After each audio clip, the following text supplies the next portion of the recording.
My boyfriend wants me to see other people for romance and sex. The dilemma: I am in a sexually open relationship with my partner of 6 months. This has always worked in the past, and we have always communicated openly and honestly with each other.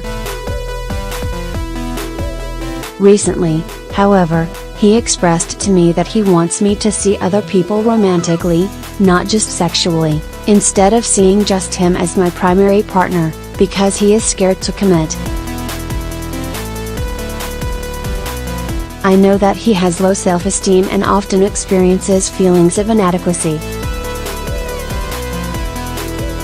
He fears that he will be replaced, but he also fears commitment, because of the promises and expectations it holds, and because he is scared that he will disappoint me or fail me.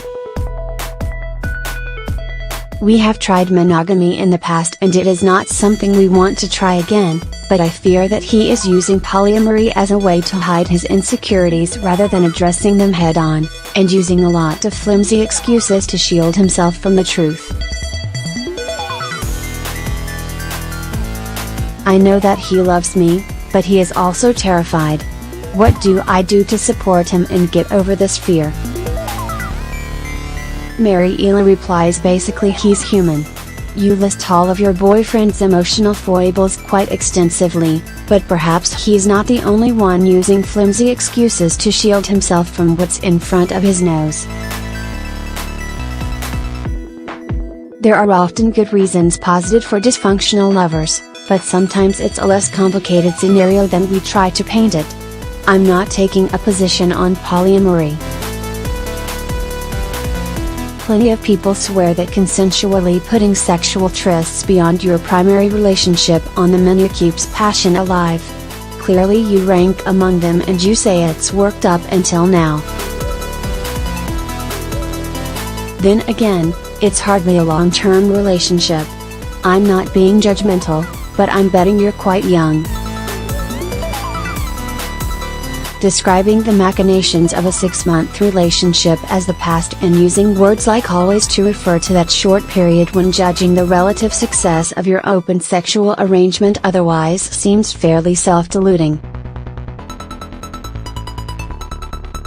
In the great scheme of a lifespan, your relationship is in its embryonic phase and certainly at the point where you'd normally have eyes only for each other, not one still scanning the room for a more promising sexual performer and negotiating get-out clauses for further romantic exploration. If your boyfriend now wants to include romance on his bucket list of unfulfilled desires, my interpretation is that he's sending you a clear signal that he wants to be, or should be, single. What he's suggesting seems barely a friendship with benefits, and who stands to gain isn't clear.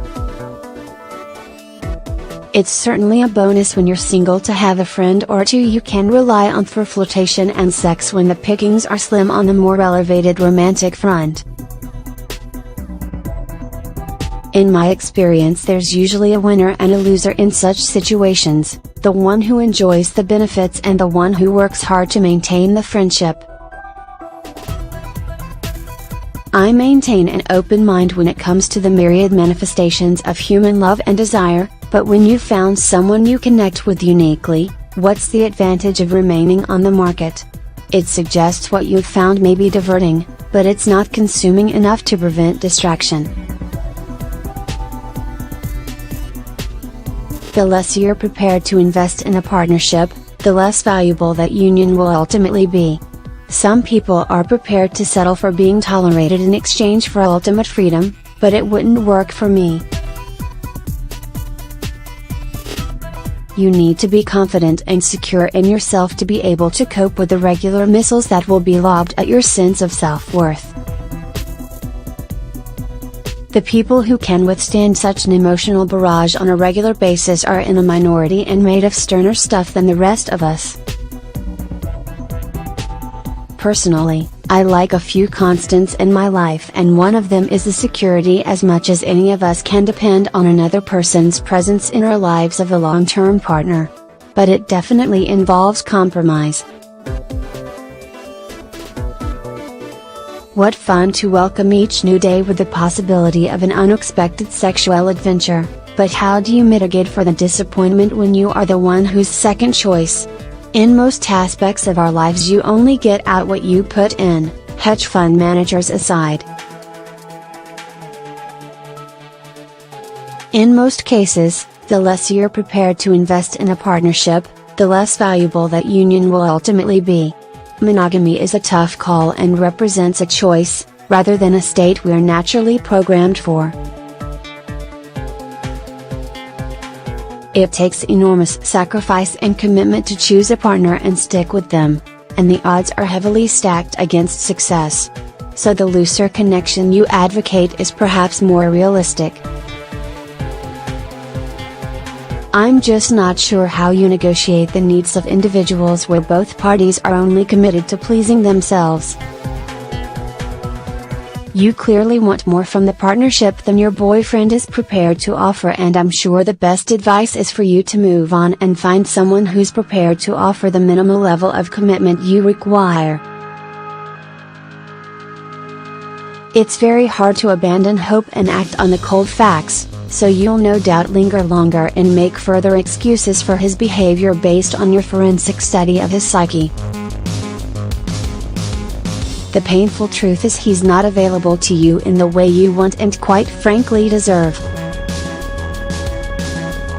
If you act on my advice, you'll tell him that your bottom line is a much greater degree of emotional engagement than he's prepared for.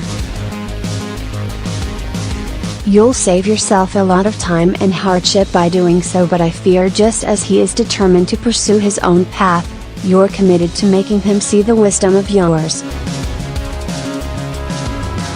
I wish I could promise you any degree of success with that.